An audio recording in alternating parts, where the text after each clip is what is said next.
Ob današnjem predlogu Evropske komisije, ki je pripravila ukrepe za varovanje evropske zunanje meje, lahko z eno besedo ugotovim, da je Evropska komisija končno spregledala, kako potrebno je varovati zunanjo evropsko mejo.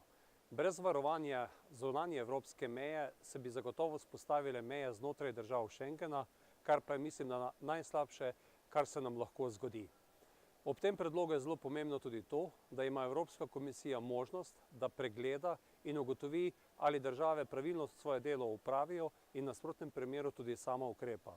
Iz tega mislim, da se moramo Slovenci zelo veliko naučiti.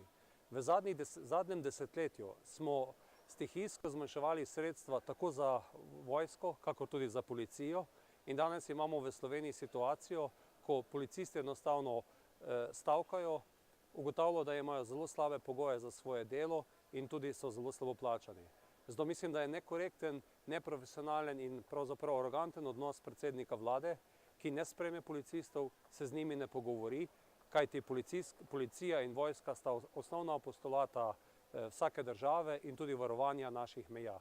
Zato apeliram, da stopi čim prej v to diskusijo in se tudi uredijo te razmere.